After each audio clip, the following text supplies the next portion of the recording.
ou Cântico dos Cânticos, depende da sua versão, vai estar assim, Cantares ou Cântico dos Cânticos. Capítulo de número 6. Capítulo número 6, a partir do versículo 1, nós vamos ler, eu acho que só o versículo 1 vai dar pra gente ilustrar aqui, para que você entenda.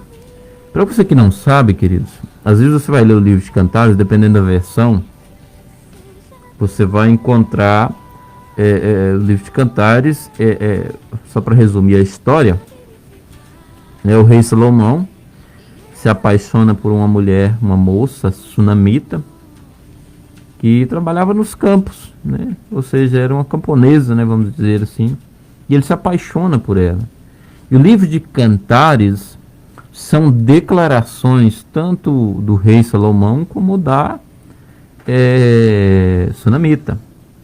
Porém, queridos, fazendo aqui uma ilustração ou uma alusão do romance, do amor de Cristo pela igreja.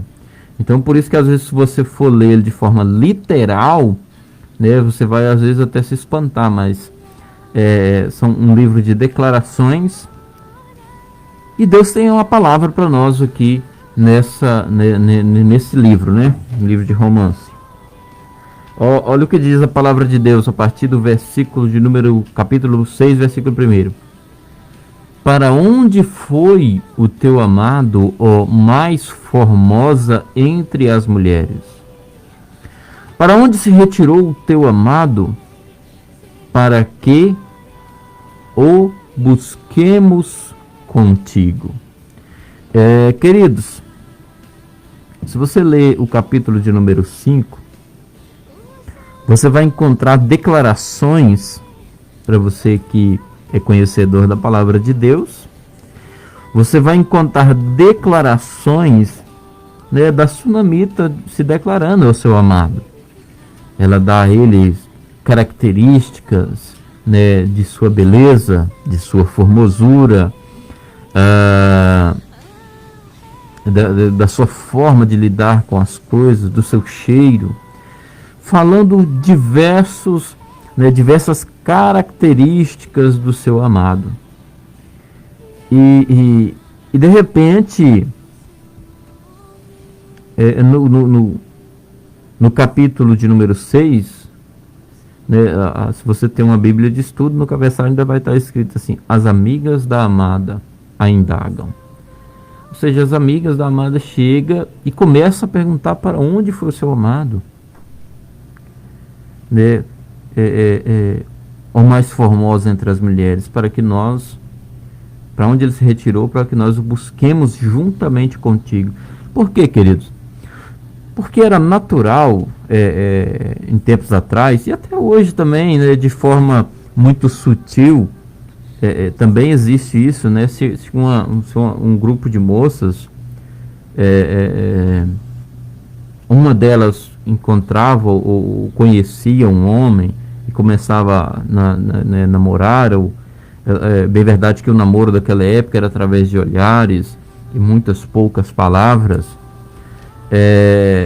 era natural que as amigas também disseram assim: olha, vamos junto com você, porque vai que esse teu amado tem amigos, né? Amigos, irmãos, e as famílias naturalmente eram muito grandes. Então era normal as amigas se juntar com aquela que estava namorando, ou que começasse a namorar, e fossem juntos, né? E elas fazem essa indagação porque, pelo que a Bíblia nos descreve, o encontro do rei Salomão e da sunamita foi algo meio que isolado, né? Não tinha um público, uma plateia. Então elas ficam na dúvida daquilo que ela descreve. Elas ficam na dúvida, dizendo assim: mas existe mesmo esse seu amado, ou você está só fantasiando? É um exemplo, né, só que eu estou lhe dando aqui. E elas fazem essa indagação: onde está o seu amado?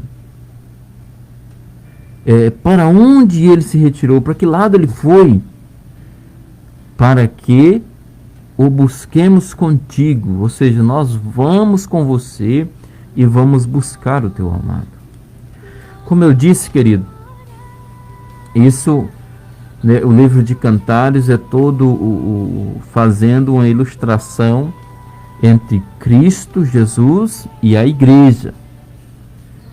Então, queridos, o que eu posso entender, e você também deve guardar no teu coração nesses últimos dias, é que durante anos, querido, nós vemos falando de Jesus. E uma das coisas que muito se tem falado de Jesus é que ele cura, é que ele liberta, é que ele te ajuda, e que ele faz, e que ele deixa de fazer. E nós esquecemos de pontuar o principal, que Jesus é aquele que salva. Salva do homem do pecado, da condenação eterna.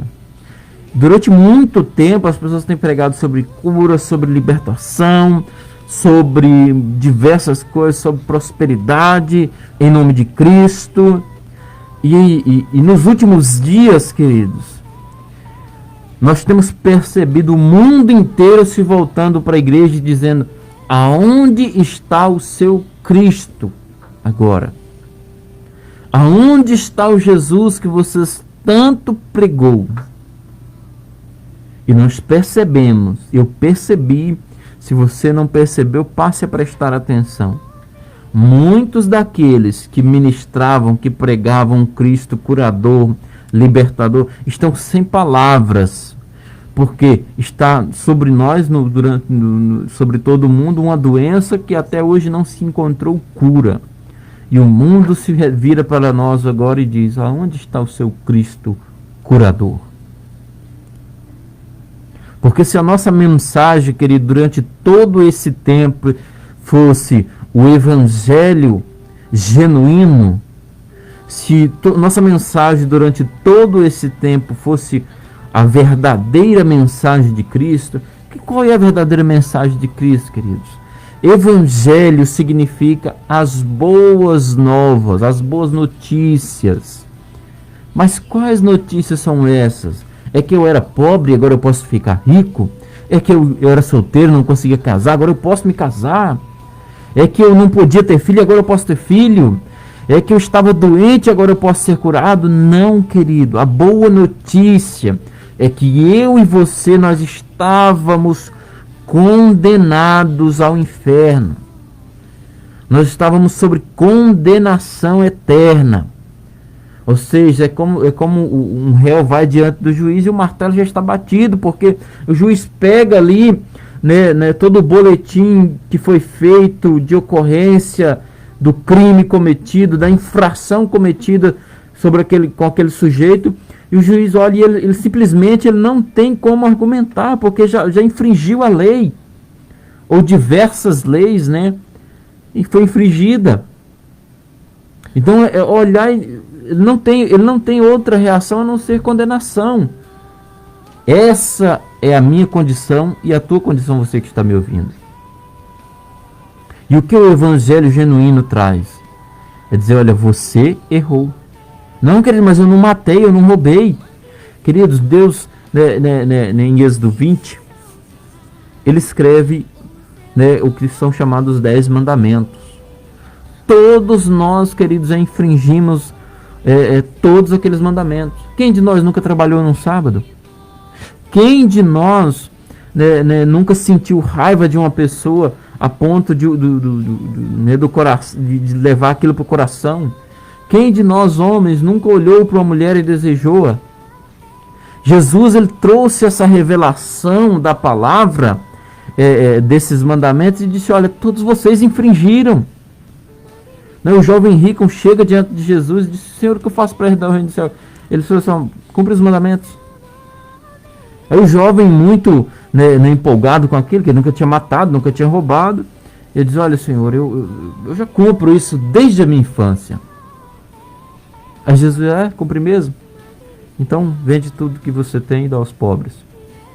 Jesus estava provando para ele que ele não cumpria. Era algo demagogo que estava dentro de si, ou seja, algo hipócrita que estava dentro de si, a religião apenas, e ele achando que estava cumprindo a vontade de Deus. Então nós não cumprimos, não há homem nenhum sequer que já cumpriu, embora né, nós temos denominações religiosas que guardam o quarto mandamento, embora o povo judeu seja um dos maiores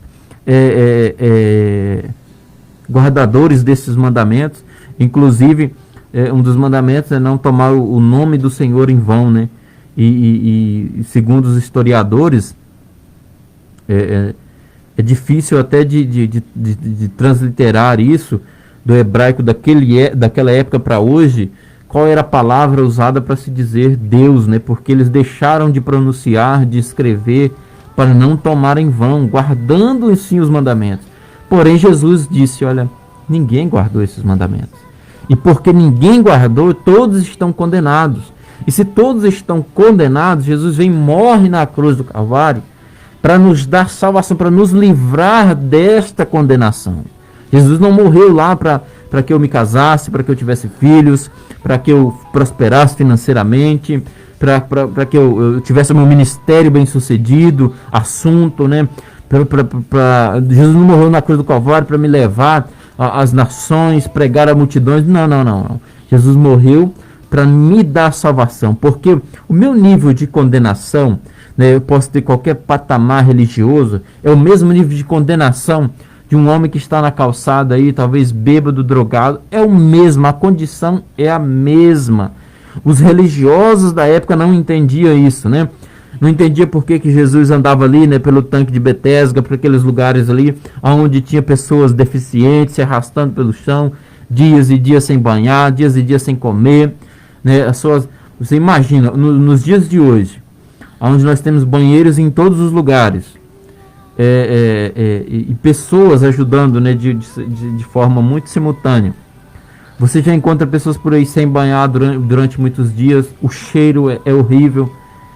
E agora você imagina naquela época que produtos de higiene para as pessoas nobres já não se encontrava, imagina para os demais. Mas era lá que Jesus ia, porque ele sabia que o nível de condenação daquela pessoa que estava lá para um nível de condenação de Nicodemos, um príncipe da sinagoga, era o mesmo. A condição diante de Deus era a mesma. Porque, queridos, a nossa condição diante dos homens não muda a nossa condição diante de Deus. As pessoas podem estar nos vendo, né, maravilhosos, né, o pastor, o evangelista, o obreiro, o apóstolo. Mas diante de Deus, querido, não existe títulos. Diante de Deus não existe isso. Diante de Deus não existe a roupa bonita ou a roupa feia. Diante de Deus existe as vestes brancas. Se você tem atos de justiça durante a sua vida, suas vestes estão brancas. Se você é uma pessoa injusta, independente da posição que você ocupa, as suas vestes estão encardidas, estão sujas. Então, a nossa posição diante dos homens não muda a nossa posição diante de Deus. Então, queridos, a palavra que tem nesses dias é o mundo dizendo para a igreja, dizendo para mim e para você, nós que é o povo de 2 Crônicas 7,14. O meu povo que se chama pelo meu nome. É nós que estamos chamando pelo nome, né, do Senhor. É nós que somos chamados de cristãos. Se nós somos chamados de cristãos é porque nós deveríamos ser parecidos com Cristo. Então, se o povo que me chama pelo meu nome. Então, é de nós que estamos falando. O mundo está se voltando para nós nesses dias e dizendo: aonde está o seu amado?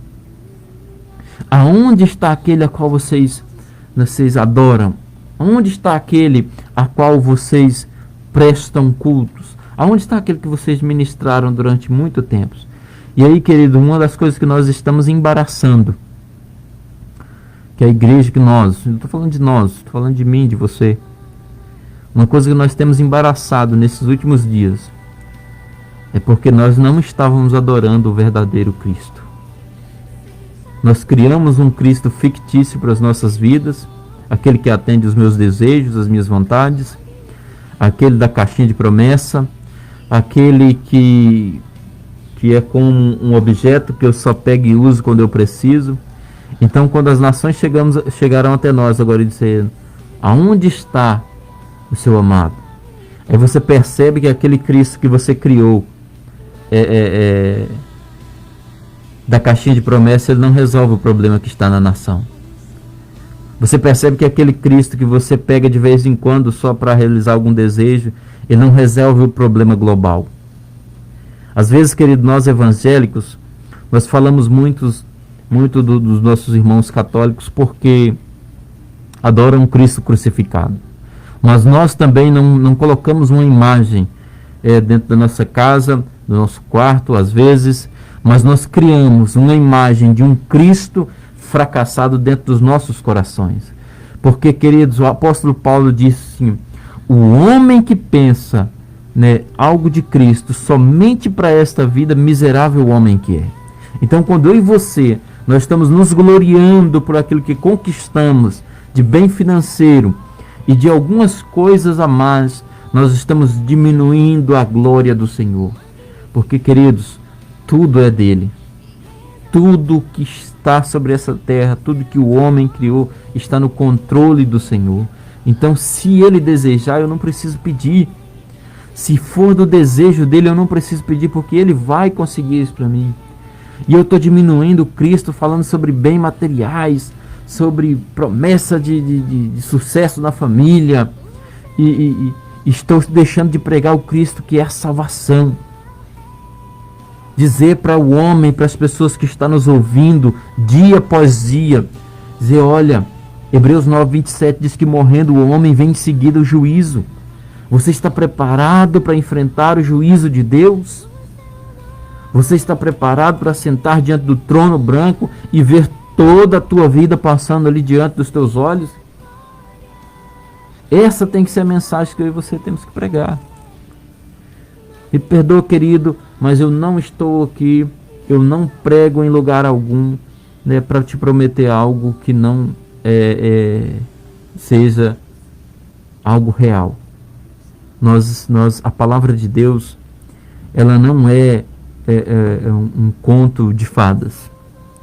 Não vai ter um final feliz se eu e você nós não nos rendermos ao Senhor. Não dá para ilustrar fantasias. A palavra de Deus, ela não é um livro de fantasias, é um livro de realidades. O que está escrito aqui, se não aconteceu ainda, irá acontecer. Porque a palavra, Jesus disse, olha, passarão os céus, ou seja, essa manifestação de anjos sobre a igreja, anjos em todo lugar, né, governo vai passar. E eu já percebo que já está passando. Passarão os céus e a terra, ou seja, essa glória humana que se levantou nesses últimos dias. E quando eu estou falando disso, querido, não estou falando dos poderes dos governos lá fora. Estou falando dos governos dentro da igreja. Essa glória terrena vai passar. Mas Jesus disse assim, as minhas palavras, porém, permanecerão eternamente.